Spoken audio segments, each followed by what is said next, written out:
ආයිබෝවන් අදත් අපගේ channel එකට ඔබ සාදරයෙන් පිළිගන්නවා.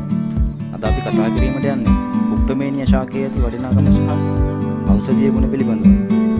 ඇත්තෙන්ම කුප්පමේනියා ශාකය වාත හා සෙම් රෝග සමනය කිරීම සඳහා විශේෂයෙන්ම යොදා ගන්නවා. මෙහි කොළ හා මුල්, ගසෙහි පොතු සියල්ලම ආහාරයට ගත හැකි හා ඖෂධ සඳහා යොදාගත හැකි බව සඳහන් වෙනවා. ඕනම ආකාරයකින් ආහාරයට ගත හැකිය. ශ්වසන පද්ධතිය ආශ්‍රිත නරක් වූ සෙම ඉවත් කිරීමේ හැකියාව විශේෂයෙන්ම මේ සතුව පවතිනවා. දුම කැස්ස වගේම නියුමෝනියාව වෙනහැලු ආශ්‍රිත ඕනෑම රෝගයක් ඉවත් කිරීමේ හැකියාව මේ සතුව පවතිනවා. ඒ වගේම මූත්‍රා රෝග රසකට මේ ගුණදායකයි. ඒ වගේම මලබද්ධය සර්පවිෂයට මේවා යොදා ගන්න. හඳ වශයෙන් භාවිතා කරයි. ඒ වගේම කසාය වශයෙන් භාවිතා කරයි.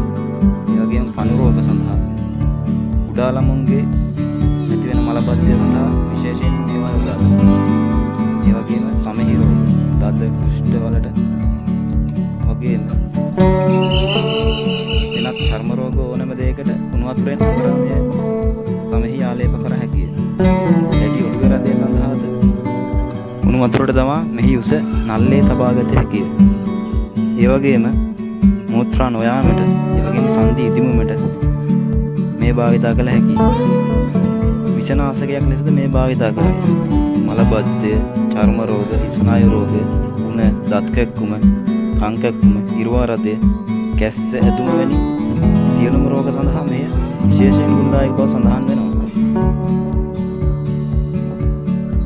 ඒ වගේම සන්ධි ඉදිමුම, මනු රෝග සඳහා, ශරීරයේ ඇති වෙන දාහය නිවීම සඳහා, නිින්ද නොයෑම සඳහා ආදී රෝග රාශියක් සඳහා කුප්පමේනියා ශාකය ගුණදායකයි.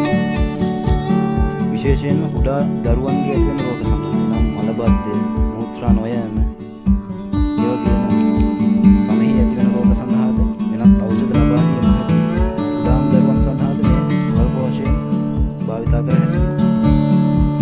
ඒ වගේම දියවැඩිය සඳහාද උදිරයේ ඇති සීනි පාලනය සඳහාද කුප්පමේනියා ශාකය යොදා ගන්නවා.